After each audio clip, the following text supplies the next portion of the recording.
خود علی اصغر بواسیری ڈھیروں ایسے کام کرتا ہے جو شرعن اور اخلاقاً بھی منع ہے، باوجود اس کے یہ علی اصغر بواسیری خود رکا نہیں ہے۔ اس سے معلوم ہوا کہ اشرف علی تھانوی کے منع کرنے سے دیوبندی مانتے نہیں ہیں بلکہ پھر بھی چاٹ جاتے ہیں۔ جانتے ہیں کیا؟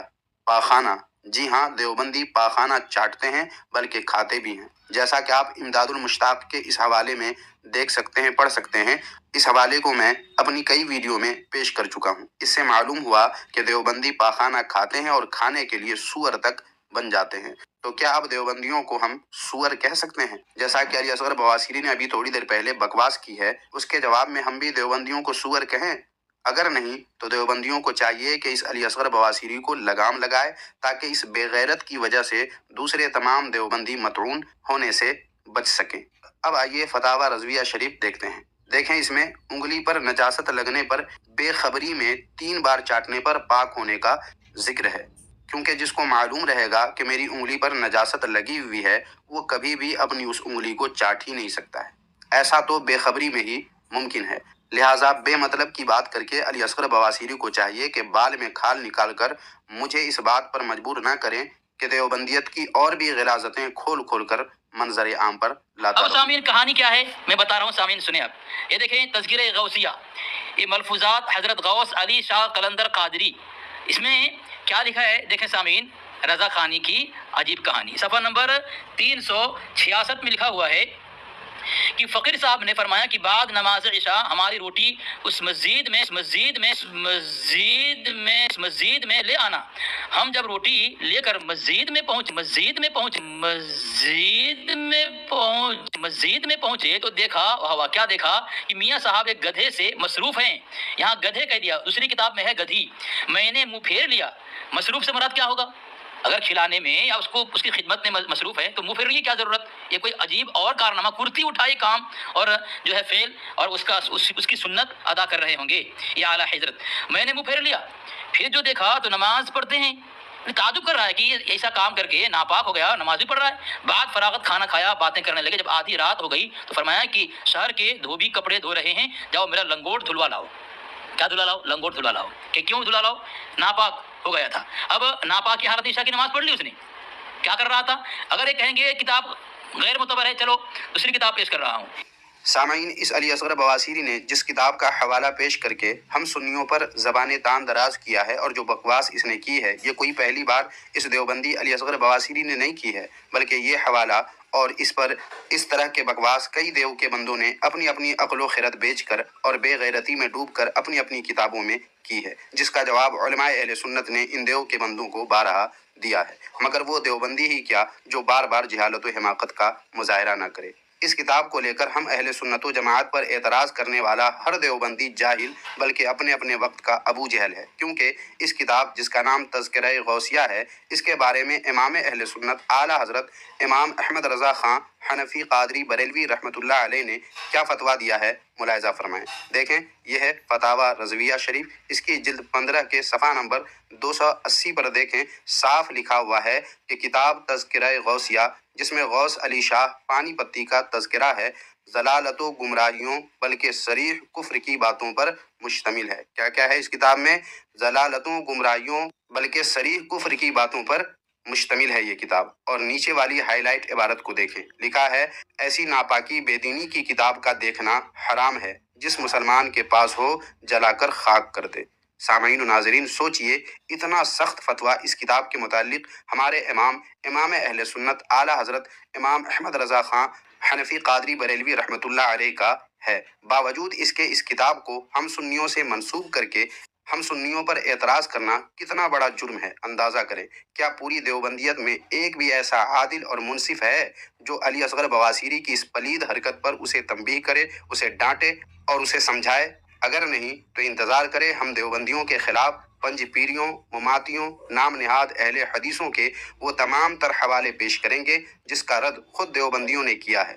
پھر بھی وہ حوالے پیش کر کے دیوبندیوں پر ایسے اعتراضات کریں گے جس سے دیوبندیوں کی آنکھیں اور زبان سب باہر آ جائیں گی، اور پھر اس وقت کسی دیوبندی نے کچھ کہا تو اس کے منہ پر اس علی اصغر بواسیری کی اس ویڈیو کو مار دیا جائے گا کہ جب تیرے گھر سے ایسی جہالت اور ایسی حماقت کی گئی تو تم لوگ اس وقت گونگے شیطان کیوں بنے رہے؟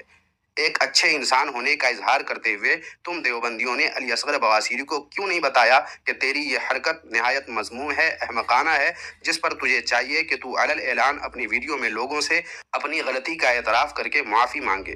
اگر کسی دیوبندی نے ایسا علی اصغر سے کروا دیا تب تو ٹھیک ہے، اور اگر نہیں کروایا تو پھر دیوبندی انتظار کرے۔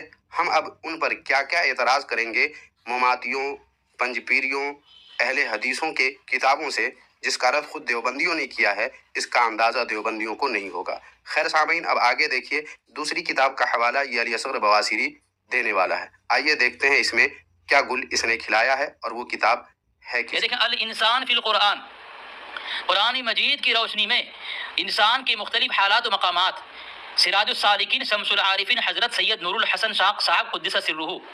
دیکھیں سامعین، یہ کتاب کے صفحہ نمبر 245 میں کیا لکھ رہا ہے؟ فقیر صاحب نے فرمایا کہ بعد نماز عشاء ہماری روٹی اس مسجد میں لے آنا۔ جب ہم روٹی لے کر مسجد میں پہنچے تو دیکھا کہ میاں صاحب ایک گدھی، یہاں کی لکھا گدھی، وہاں جملہ بدل دیا، گدھی سے مصروف ہیں۔ اب مصروف سے کیا مانا؟ وہی کرتی اٹھائی۔ کیوں کہ آگے دیکھیں، میں نے منہ پھیر لیا، کرتی اٹھائی، سنت ادا کر رہے ہیں حضرت، تو ہی وہ منہ پھیر لیا شرم کے مارے۔ پھر جو دیکھا تو نماز پڑھتے ہیں، کیا ہوا؟ ناپاکی حالت میں نماز پڑھ رہے ہیں۔ بعد فراغت کھانا کھایا، باتیں کرنے لگے۔ جب آدھی رات گئی تو فرمایا کہ شہر کے دھوبی کپڑے دھو رہے ہیں، جاؤ ہمارا لنگوٹ دھلوا لاؤ۔ سامعین دیکھیں، اب دیکھا آپ نے، سامعین سنا آپ نے، یہ دیکھیں آپ بھی ذرا منہ پھیر لیں، آپ بھی منہ پھیر لیں، کیونکہ یہ کرتی اٹھائی عمل ہو رہا ہے اور کر رہے ہیں یہ کانڑی رفعت بھڑکاتی کی یہ لنگوٹ اور کرتی اٹھائی قوم۔ تو سنا آپ نے سامعین، جس کتاب کا حوالہ اس علی اصغر بواسیری نے دیا ہے وہ کتاب کون سی ہے؟ اس کا نام کیا ہے؟ نام ہے الانسان فی القرآن۔ اس میں ارشادات کس کے ہیں؟ سید نور الحسن شاہ، جیسا کہ آپ یہاں دیکھ سکتے ہیں۔ اب یہ کون ہے؟ آئیے جانتے ہیں۔ دیکھیں یہ کتاب جس کا نام ہے علماء دیوبند اور مشائخ پنجاب، اس کے صفحہ نمبر 31 پر دیکھیں کیا لکھا ہے۔ لکھا ہے 8-9 اکتوبر 1949 عیسوی کو جھنگ میں تنظیم اہل سنت کانفرنس ہوئی، جس کے نگران اور منتظم اعلیٰ مشہور دیوبندی عالم اور خطیب مولانا سید نور الحسن شاہ صاحب بخاری تھے۔ سامعین دیکھا آپ نے، یہاں الانسان فی القرآن نامی کتاب میں جن کی بات لکھی گئی ہے ان کو مشہور دیوبندی خود دیوبندی نے لکھا ہے۔ تو اب بھلا سوچیں کہ اپنے مشہور دیوبندی کی بات کو ہم سنیوں سے منسوب کر کے ہم سنیوں پر کتے کی طرح اس علی اصغر بواسیری کا بھونکنا یہ کتنا بڑا جرم اور ظلم ہے۔ مگر دیوبندی سب کے سب گنگے شیطان بنے بیٹھے ہیں، کوئی کچھ نہیں کہے گا اس علی اصغر بواسیری کو۔ اس کے علاوہ سامعین، الانسان فی القرآن نامی کتاب میں مذکور یہ بات کہاں سے لی گئی ہے؟ دیکھیے اسی کتاب کے صفحہ نمبر 254 پر وہ بات درج ہے جو علی اصغر بواسیری نے پڑھ کر آپ حضرات کو سنائی ہے۔ مگر اس سے پہلے والے صفحہ یعنی صفحہ نمبر 253 پر دیکھیں، جہاں سے یہ باتیں لکھی گئی ہیں وہیں پر صاف لکھا ہوا ہے کہ حکایت از تذکرہ غوثیہ۔ یہ وہی کتاب ہے جس کے بارے میں اعلیٰ حضرت رحمۃ اللہ علیہ کا کتنا سخت فتویٰ ہے وہ آپ ملاحظہ فرما چکے ہیں۔ لیکن تذکرہ غوثیہ نامی یہ کتاب خود دیوبندیوں کے یہاں کیا حیثیت رکھتی ہے اب یہ بھی ملاحظہ فرما لیں، تاکہ دیوبندیوں کو بھی معلوم ہو جائے کہ یہ علی اصغر بواسیری دیوبندیت کی مٹی کیسے بار بار پلید کرنے پر تلا ہوا ہے، اور کیسے جو منہ میں آتا ہے وہ بک دیتا ہے اور دیوبندیت کا منہ کالا کرتا رہتا ہے۔ یہ دیکھیں کتاب تذکرہ غوثیہ، اور اس پر دیکھیں اس کتاب کے تزئین و ترتیب کرنے والے کا نام کیا ہے۔ دیکھیں لکھا ہے محمد اسماعیل میرٹھی۔ یہ وہی اسماعیل میرٹھی ہے جس کی لکھی ہوئی کتاب اردو کی پہلی کتاب، اور اس کے 5 حصے دیوبندیوں کے مدرسوں میں بچوں کو پڑھائے جاتے ہیں، اور مجھے یقین ہے کہ اس علی اصغر بواسیری نے بھی 1-2 حصے اسی اردو کتاب کے پڑھا ہوگا، کیونکہ یہ پڑھا لکھا تو ہے نہیں۔ اس کے اردو پڑھنے سے بھی آپ کو اندازہ ہو ہی چکا ہوگا، لہٰذا میں حسن ظن رکھتے ہوئے اتنا کہہ سکتا ہوں کہ 1-2 حصہ ضرور اس نے پڑھا ہوگا، وہ بھی اسی اسماعیل میرٹھی کی لکھی ہوئی کتاب سے۔ یہ کتاب اسی اسماعیل میرٹھی کی لکھی ہوئی ہے جس نے تذکرہ غوثیہ نامی کتاب کی تزئین و ترتیب کی ہے۔ اس سے یہ اندازہ آپ کو بخوبی ہو چکا ہوگا کہ یہ کتاب تذکرہ غوثیہ دیوبندیوں میں کتنی اہم ہے۔ چلے سامعین اب کچھ آگے بڑھتے ہیں۔ یہ دیکھیں اسی کتاب تذکرہ غوثیہ کا صفحہ ہے، اس کے حرف آغاز کے تحت کیا کیا لکھا ہے دیکھ لیجئے۔ یہاں لکھا ہے بلا خوف تردید کہا جا سکتا ہے کہ اردو زبان میں اس شان کی اور کوئی کتاب نہیں لکھی گئی۔ دیکھ رہے ہیں تذکرہ غوثیہ نامی کتاب کے بارے میں خود دیوبندی نے کیا لکھا ہے؟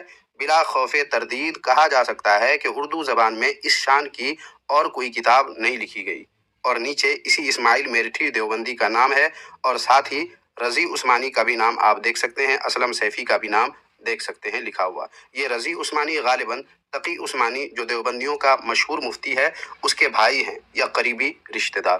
تو سامعین، ان شواہدات کے بعد یہ خوب اچھی طرح واضح ہو گیا کہ تذکرہ غوثیہ نامی کتاب خود دیوبندیوں کے یہاں بڑی اہمیت کی حامل ہے اور اس پر خود دیوبندیوں نے کام کیا ہے۔ اب اگر کوئی دیوبندی اس کا انکار کرنے کی حماقت کرنے لگے کہ یہ اسماعیل میرٹھی دیوبندی نہیں ہے تو ہم یہ بھی ثابت کیے دیتے ہیں تاکہ آپ حضرات کو مزہ آ جائے اور علی اصغر بواسیری کا منہ مزید کالا ہو جائے۔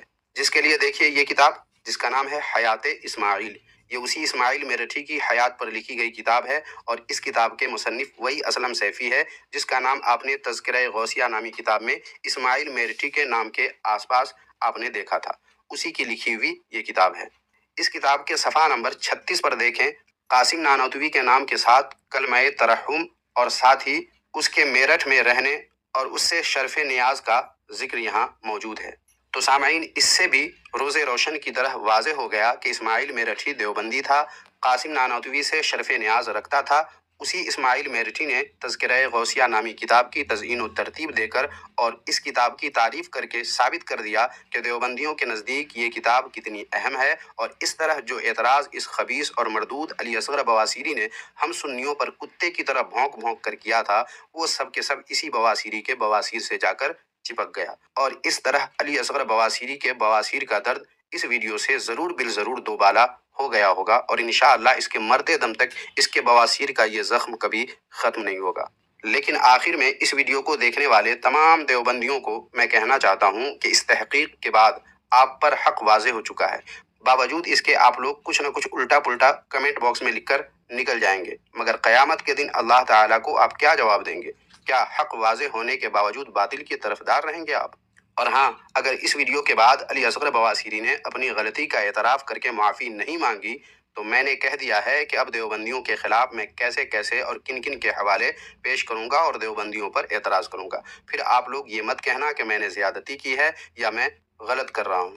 آپ لوگ کم سے کم اپنے اپنے انصاف پسند ہونے کا اظہار کریں اور علی اصغر بواسیری کی ویڈیو کے کمنٹ باکس میں جا کر علی اصغر بواسیری کی غلطیوں کا ذکر کر کے اس کو معافی مانگنے کہیں، تاکہ قیامت میں آپ کی گرفت نہ ہو یا اس بدفہم ظالم و جابر علی اصغر بواسیری کی ویڈیو دیکھنا آپ ترک کر دیں، تاکہ اللہ تبارک و تعالیٰ کے حضور آپ کے پاس یہ عذر رہے کہ ہم نے غلط کو غلط کہہ کر اپنے حق پسند ہونے کا اظہار کر دیا تھا اور غلط بیان بدتمیز گالی باز علی اصغر بواسیری سے لا تعلقی اختیار کر لی تھی۔ اور اگر آپ دیوبندیوں کو لگتا ہے کہ یہ علی اصغر بواسیری مجھے گالیاں دیتا رہے گا اور اس طرح وہ بزور بدتمیزی باطل کو حق ثابت کر دے گا یا دیوبندیت کا نام روشن یا اونچا کر دے گا، تو یہ خیال آپ کا سراسر غلط ہے، کیونکہ امام اہل سنت اعلیٰ حضرت امام احمد رضا خان حنفی قادری بریلوی رحمۃ اللہ علیہ اور علماء اہل سنت و جماعت کا یہ ادنا سا خادم ایسا سنی نہیں ہے جو گالیاں سن کر کنارہ کش ہو جائے، بلکہ گالیوں کے بعد بھی باطل کے بطلان کو ظاہر کرنا